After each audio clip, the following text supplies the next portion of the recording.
Assalamu alaikum dear student, welcome back to another video of chapter number 5, that is atomic structure. And the today topic of our discussion, that is quantum number. See what is quantum number. Dear student, quantum number is a set of numerical values which give the acceptable solutions to Schrödinger wave equation for hydrogen atom. Dear student, ये जो hydrogen atom के लिए Schrodinger एक scientist था, उसने hydrogen के electron के लिए उसने एक वेव इक्वेशन दी। हमने as you know previously discuss about the wave nature, जो इलेक्ट्रॉन है behave as a wave like and also materials particle. So Schrödinger proposed an equation for wave nature of electron for hydrogen atoms. तो जो Schrödinger ने उसके लिए जो solution दिया electrons के लिए, उनको बेटा हम क्या बोलते हैं, क्वांटम नंबर कहते हैं. ओके डियर स्टूडेंट, इसको अंडरस्टैंड करने के लिए इस टॉपिक को फर्स्ट ऑफ ऑल वो सी छोटी सी एग्जांपल देख लेते हैं. देखें बेटा, अगर एक पर्सन को आपने कम्प्लीटली डिस्क्राइब करना है, उसे कम्प्लीटली उसको डिस्क्राइब करने के लिए आपको उसकी 4 से 5 चीज़ें रिक्वायर. लेट्स सी, उसका आपको नाम बेटा रिक्वायर होगा डियर स्टूडेंट, उसका आपको सिटी रिक्वायर होगा, उसके आपको ब्लॉक्स किस ब्लॉक में रहता है, उसकी स्ट्रीट क्या है और उसका हाउस नंबर क्या है. अगर मैंने इस पर्सन को डिस्क्राइब करना है तो मैं इन 4-5 चीज़ों से इसे कम्प्लीटली डिस्क्राइब कर सकता हूँ. अगर बेटा मेरे पास ये इनमें से कोई भी चीज़ मिसिंग हो तो बेटा उन्हें मैं अच्छे तरीके से उसे रिप्रेजेंट नहीं कर पाऊँगा, और उसको मुझे ढूंढना, उसकी पहचान करना, उसकी आइडेंटिफिकेशन करना पॉसिबल मेरे लिए नहीं होगा. इट मीन्स डैट कि किसी पर्सन को भी आपने बेटा अगर कम्प्लीटली डिस्क्राइब करना है, उसकी लोकेशन प्रॉपरली बतानी है, तो आपके पास ये 4 या 5 चीज़ों का होना लाजमी है. अगर आप with in the same country हैं, कंट्री इसमें नहीं आ रहा, ठीक है, इसमें जस्ट कंट्री सेम है. अगर कंट्री भी डिफरेंट है तो वो कंट्री भी आपके पास मौजूद होना चाहिए. Is that clear? It means that इसी तरह बेटा अगर आपको किसी इलेक्ट्रॉन को रिप्रेजेंट करना है तो इलेक्ट्रॉन को भी रिप्रेजेंट करने के लिए आपको डिफरेंट चीज़ों की ज़रूरत है. उन चीज़ों को, उन वैल्यूज़ को, उनको हम क्या बोलते हैं, क्वांटम नंबर्स कहते हैं. Quantum number serves as a identification numbers और लेबर्स. क्वांटम नंबर जो होते हैं वो बेटा आइडेंटिफिकेशन नंबर और लेबर्स के तौर पे काम करते हैं, विच कम्प्लीटली डिस्क्राइब्स द इलेक्ट्रॉन. जो मुकम्मल तौर पर क्या करते हैं, इलेक्ट्रॉन को डिस्क्राइब करते हैं, इलेक्ट्रॉन का एड्रेस बताते हैं, उन्हें बेटा क्या कहते हैं, क्वांटम नंबर कहते हैं. These are 4 quantum number which can describe the electron completely. ये बेटा 4 क्वांटम नंबर हैं जो इलेक्ट्रॉन को completely डिस्क्राइब करते हैं. First one is principal quantum number and represented by n. n से रिप्रेजेंट किया जाता है. Second one is the azimuthal quantum number and represented by l. उसको l से रिप्रेजेंट किया जाता है. Third one is magnetic quantum number and represented by m. And last one is spin quantum number and represented, dear student, s. No Today we discuss just only first two quantum number, that is principal quantum number and azimuthal quantum number. Let's see what is principal quantum number. Principal quantum numbers, as we previously discussed in Bohr atomic model, there are different energy level around a shell, around a nucleus. Different energy level. These energy level is represented by n according to Bohr. This is called principal quantum number. इस बेटा n को हमने क्या नाम दिया, principal quantum number दिया. Its value is non zero. इसकी value जो है वो नॉन जीरो जीरो नहीं होगी. उसके अलावा कोई भी पॉजिटिव इंटीजर्स हो सकती है, 1 2 3 4 5 and so on. Is that clear? To infinity ये चलती जाती है बेटा. अब ये बात याद रखिएगा, अगर n की वैल्यू बेटा 1 होगी, इधर भी देखिए n की वैल्यू अगर 1 है, न्यूक्लियस से पहले शेल पे इलेक्ट्रॉन मौजूद है, तो n की वैल्यू क्या होगी, 1. तो जो 1 वैल्यू होगी, इट मीन्स डैट कि आपके पास जो शेल होगा वो क्या होगा, k होगा. When we n value is 2 then shell is l. n when value is 3 the value of when value of n is 3, n की वैल्यू डियर स्टूडेंट जब आपके पास बेटा 3 होगी तो आपके पास जो शेल होगा वो किसको रिप्रेजेंट करेगा, n. And just like that, when we have a value of n is 4, then this is represented by the n, कि हमारे पास जो शेल नंबर है वो कौन सा, dear student, shell number n. तो डियर स्टूडेंट ये देख लीजिएगा कि बेटा आपके पास जो है कि ये जो शेल नंबर है ये हमें एक तो डिस्टेंस के बारे में बताते हैं कि जो इलेक्ट्रॉन है वो न्यूक्लियस से बेटा कितने डिस्टेंस पे पड़ा हुआ है, और दूसरे नंबर पे बोहर ने हमें ये n की वैल्यू से ही मदद से हमें बताया था जो इलेक्ट्रॉन है इस शेल में रिवॉल्व कर रहे हैं उसकी बेटा एनर्जी कितनी होगी और उसका न्यूक्लियस से डिस्टेंस कितना होगा। ये बेटा हमारे पास क्या होता है, प्रिंसिपल क्वांटम नंबर होता है। और सेकंड वन ये हमें इस चीज़ का भी आइडिया देते हैं कि हमारे पास जो इलेक्ट्रॉन है, डियर स्टूडेंट, हमारे पास बेटा जो इलेक्ट्रॉन आ जाते हैं उसका इलेक्ट्रॉनिक क्लाउड और उसका इलेक्ट्रॉनिक शेल कितना बड़ा या कितना छोटा है। ठीक है, इस तरह के लिए ये बेटा हमारे पास क्या है, प्रिंसिपल क्वांटम नंबर है। Now we dear student discuss about the azimuthal quantum number. What is azimuthal quantum number?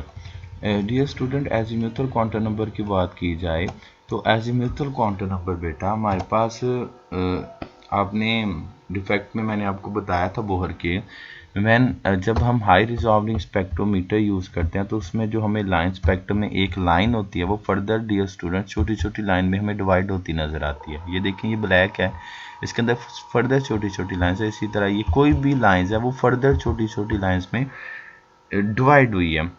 It means that कि ये जो छोटी लाइंस का ओरिजिन है ये जस्ट जो इलेक्ट्रॉन है उस शेल के अंदर, जो एटम के अंदर जो शेल्स मौजूद हैं, जब इलेक्ट्रॉन शेल से जंप करते हैं तो एनर्जी जो खारिज करते हैं ये लाइंस उन्हें रिप्रेजेंट करती थी। तो उन लाइंस की फर्दर छोटी छोटी जो स्प्लिटिंग हुई है जब हाई रिजॉल्विंग स्पेक्ट्रोमीटर यूज़ किया गया है तो इट मीन्स डैट कि electron within the shell के अंदर भी छोटे छोटे एनर्जी लेवल हैं। जब वो छोटे छोटे एनर्जी लेवल्स को जंप करते हैं तो वो लाइंस उनकी वजह से ओरिजिनेट होती हैं। तो दिस मीन्स दैट हमें जस्ट प्रिंसिपल क्वांटम नंबर नहीं था चाहिए इलेक्ट्रॉन को डिस्क्राइब करने के लिए। Hence the position of electron is not only describe by the principal quantum number. हम इलेक्ट्रॉन की पोजीशन को जस्ट प्रिंसिपल क्वांटम नंबर से बेटा डिस्क्राइब नहीं कर सकते, बिकॉज ये जो छोटी लाइंस हैं ये जो फर्दर फाइन स्ट्रक्चर्स बने हैं, फर्दर छोटी छोटी लाइंस ओरिजिन बने हैं, निकली हैं, ये हमें बताती हैं, ये इस चीज़ का प्रूव है। There is also subsidiary quantum number called azimuthal quantum number. इन शेल्स के अंदर एक और क्वांटम नंबर मौजूद है, उनके अंदर एक छोटा क्वांटम नंबर मौजूद है जिसे हम क्या बोलते हैं बेटा, एन बोलते हैं, and it is use to represent the sub shell. और इसे किसके लिए ज़ाहिर किया जाता है, सब शेल को रिप्रेजेंट करने के लिए बेटा ज़ाहिर किया जाता है। ठीक है, इस value 0 1 2 3 and so on and its value depend upon N. बेटा इसकी जो वैल्यू होती है वो एन पे डिपेंड करती है। It means that the principal quantum number and azimuthal quantum number have some relation. आप इससे देख सकते हैं, अगर आपके पास वैल्यू हो प्रिंसिपल क्वांटम नंबर एन की वैल्यू हो 1 और बेटा आपके पास एल की वैल्यू फिर क्या आएगी, 0 वैल्यू आएगी। एल की वैल्यू क्या आएगी, 0 वैल्यू आएगी। इट मीन्स डैट आपके पास जो एल की वैल्यू है वो डिपेंड करती है एन पे डिपेंड करती है। अब इधर कोई भी एन की वैल्यू पुट कर दें आपको किसकी वैल्यू मिल जाएगी, एल की वैल्यू मिल जाएगी। और ये जो एल की वैल्यू रिप्रेजेंट करती हैं सब शेल को, और सब शेल बेटा आपके पास टोटल 4 होते हैं, S P D and F. S stand for shop, P dear student stand for principal, D stand for diffuse and F stand for dear student fundamental. और ये जो एल की वैल्यूज होती है बेटा हर सब शेल के लिए डिफरेंट है, और उसकी शेप ये क्या करती हैं, डिटरमाइन करती हैं कि बेटा उनकी शेप्स क्या होगी। या सब शेल हैज़ डिफरेंट शेप, एक सब शेल की बेटा शेप डिफरेंट होती है depending upon the value of L. L की वैल्यू पे वो डिपेंड करती है। इट मे बी स्फेरिकल हो सकती है, डम्बेल हो सकती है, और कॉम्प्लिकेटेड शेप हो सकती है। लेट्स सी देखें, अगर बेटा एल की वैल्यू 0 होगी इट मीन्स दैट जो सब शेल है वो आपके पास क्या है, एस है, और उसकी शेप क्या होगी, स्फेरिकल। जस्ट लाइक दैट अगर एल की वैल्यू आपके पास बेटा 1 है तो आपके पास सब शेल कौन सा होगा, पी, और उसकी शेप क्या होगी, डम्बेल। इसी तरह आपके पास अगर बेटा एल की वैल्यू 2 है तो आपके पास सब शेल कौन सा होगा, डी, और उसके लिए शेप क्या होगी, कॉम्प्लिकेटेड शेप होगी। ये हम एक रिलेशन देखते हैं प्रिंसिपल क्वांटम नंबर में और बेटा एजीम्यूथल क्वांटम नंबर। इस डायग्राम में थोड़ी सी मिस्टेक है, ये डियर स्टूडेंट करेक्ट कर लीजिएगा। इधर जो एन की वैल्यू जब 2 है फिर भी के शेल लिखा हुआ है बेटा, के शेल नहीं, ये एल शेल है। और जब एन की वैल्यू क्या लिखी हुई है, 3 लिखी हुई है, फिर भी उसने के शेल लिखा हुआ है, ये के शेल नहीं, ये आपके पास क्या है, एम शेल है। Is that clear. अब देखिए अगर आपके पास n की वैल्यू 1 हो, प्रीवियस मैंने आपको बताया है n l की वैल्यू डिपेंड करती है n पे, तो आप सिंपली l की वैल्यू फाइंड कर सकते हैं। जब आपके पास n की वैल्यू 1 है, इधर बेटा 1 पुट करें तो l की वैल्यू क्या आएगी आपके पास 0। तो 0 बेटा किसको रिप्रेजेंट करता है? s को। इट मीन्स डैट कि पहले शेल में जस्ट एक सब शेल मौजूद है, और वो कौन सा सब शेल मौजूद है? s। वो कौन सा सब शेल मौजूद है? s। इसी तरह जब बेटा n की वैल्यू 2 होगी, मतलब कि शेल नंबर आपके पास l है, तो आपके पास उसके लिए दो वैल्यू आएंगी। इधर 2 पुट करें, तो जब मैं 2 पुट करूंगा तो सोल्यूशन क्या आएगा इसका, इस इक्वेशन का ऊपर वाला 2 माइनस 1, इसका सोल्यूशन बेटा आप निकालें तो आपके पास वैल्यू क्या आएगी 1। इसका मतलब है l की वैल्यू क्या आएगी? दो वैल्यू आएंगी, एक 1 वाली और एक 0 वाली आएगी। किसके लिए? जब n की वैल्यू क्या होगी 2, मतलब l शेल के लिए l की वैल्यू कितनी है? 2 है। एक वैल्यू 0 और एक वैल्यू बेटा क्या है? 1 है। तो 0 किसके लिए? s के लिए, और 1 किसके लिए? p के लिए। और ये 2 इनके साथ लगा हुआ है, ये बेटा रिप्रेजेंट कर रहा है कि ये शेल नंबर कौन सा है। ये रिप्रेजेंट कर रहा है n की वैल्यू को, कि बेटा आपके पास n की वैल्यू कितनी है। n की वैल्यू अगर 2 है तो इसका मतलब हमारे पास ये किस सब शेल जो है, ये किस शेल से रिलेटेड है? शेल नंबर 2 से रिलेटेड है, l शेल का सब शेल है। इसी तरह अगर बेटा मैं n की वैल्यू 3 पुट करूं, n की वैल्यू 3 पुट करूं तो मेरे पास आंसर इधर 3 माइनस 1 में बेटा पुट करूं डियर स्टूडेंट, तो आपके पास क्या आंसर आएगा? 2 आंसर आएगा। इट मीन्स डैट आपके पास l की कितनी वैल्यू होंगी? 3। कौन कौन सी? 2, 1 और 0। जब बेटा मैं पुट करूंगा तो 0 जो होता है वो कौन सी वैल्यू को रिप्रेजेंट करता है? s की वैल्यू को रिप्रेजेंट करता है। 1 किसकी वैल्यू को रिप्रेजेंट करता है? p की वैल्यू को रिप्रेजेंट करता है। और बेटा इधर इसने अगेन 1 लिखा, ये 1 नहीं है डियर स्टूडेंट, ये 2 है। तो 2 किसको रिप्रेजेंट करता है? d को रिप्रेजेंट करता है। ठीक है, तो इसका मतलब है जब n की वैल्यू 3 है तो उसके अंदर कितने सब शेल होंगे? 3 सब शेल होंगे। कौन से? s, p and d। तो बेटा इधर जो ये 3 है, ये रिप्रेजेंट कर रहा है आपका n को। किसको रिप्रेजेंट कर रहा है? n को रिप्रेजेंट कर रहा है कि आपके पास जो n है उसकी वैल्यू कितनी होगी। तो बेटा जब n की 3 लिखा हुआ है, इट मीन ज़्यादा आपके पास जो शेल नंबर है वो कौन सा है? तीसरे वाला शेल नंबर है। तो जो सब शेल के साथ डिजिट होते हैं वो बेटा एक्चुअली में रिप्रेजेंट करते हैं किसको?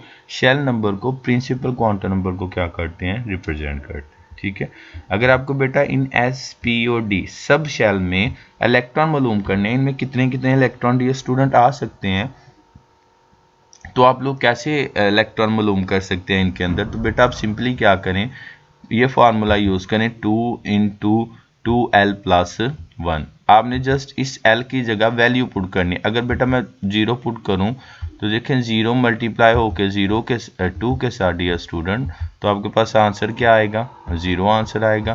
तो 0 को 1 में प्लस करें तो क्या आंसर आएगा? 1। इसका मतलब आपके पास सोल्यूशन क्या बचेगा?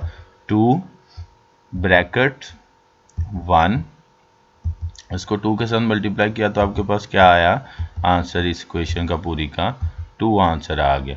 तो इट मीन्स डैट जब मैंने l की वैल्यू डियर स्टूडेंट 0 पुट की तो l की वैल्यू 0 किस चीज़ को रिप्रेजेंट करती है? s सब शेल को रिप्रेजेंट करती है। इसका मतलब है आपके पास s में कितने इलेक्ट्रॉन होते हैं? 2 होते हैं। इसी तरह p की जगह आप बेटा 1 पुट करें तो आपके पास 6 इलेक्ट्रॉन, d की जगह 2 पुट करें 10 इलेक्ट्रॉन, f की जगह बेटा f में जब f में इलेक्ट्रॉन मालूम करने हैं तो l की जगह क्या पुट करें? 4 पुट करें तो आपके पास कितने इलेक्ट्रॉन आएंगे? उसमें 40। ठीक है, ये बेटा हमारे पास क्या था? ओवरऑल रिलेशन था प्रिंसिपल क्वांटम नंबर का और एजीम्यूथल क्वांटम नंबर का। एजीम्यूथल क्वांटम नंबर हमें किस चीज़ के बारे में आइडिया देते हैं? सब शेल के बारे में आइडिया देते हैं। उसके बाद हमें शेप्स का बताते हैं, हमें बताते हैं कि सब शेल के अंदर कितने कितने इलेक्ट्रॉन्स डियर स्टूडेंट्स मार सकते हैं। तो स्टूडेंट आपको मैंने इसमें थोड़ा सा एक पॉइंट नहीं बेटा बताया, वो ज़रा देख लें। प्रिंसिपल क्वांटम नंबर में, प्रिंसिपल क्वांटम नंबर में बेटा अगर आपने इलेक्ट्रॉन मालूम करने हैं तो आप इस फार्मूले की मदद से क्या कर सकते हैं? इलेक्ट्रॉन मालूम कर सकते हैं। देखें जो आपके पास के शेल होता है उसमें 2 इलेक्ट्रॉन होते हैं। जो आपके पास एल आता है बेटा उसमें कितने इलेक्ट्रॉन आ सकते हैं? 8 आ सकते हैं। जो आपके पास एम होता है उसमें कितने होते हैं? 18 इलेक्ट्रॉन आते हैं। ठीक है, और जो आपके पास बेटा एन शेल होता है उसमें कितने इलेक्ट्रॉन आ सकते हैं? 32 इलेक्ट्रॉन आ सकते हैं। जस्ट आपने एन की जगह क्या करनी है? वैल्यू पुट करनी है तो आपके पास क्या आ जाएगा आंसर? देखें 2 एन की जगह अगर बेटा मैं क्या पुट करूँ, 1 पुट करूँ, तो 1 किसको रिप्रेजेंट करता है, के को रिप्रेजेंट करता है। तो इसको सॉल्व करें तो आपके पास आंसर क्या आएगा, 2 का स्क्वायर क्या होता है 2, 1 2 के साथ मल्टीप्लाई होकर 2। इसी तरह बेटा अगर मैं 2 की वैल्यू पुट कर सॉरी एन की वैल्यू पुट करूँ 2, तो आपके पास 2 का स्क्वायर क्या आएगा, ये देखिएगा। इसको सॉल्व करें तो आपके पास 2 का स्क्वायर, ये तो 2 वैसे ही आ जाएगा ये वाला, मल्टीप्लाई बाय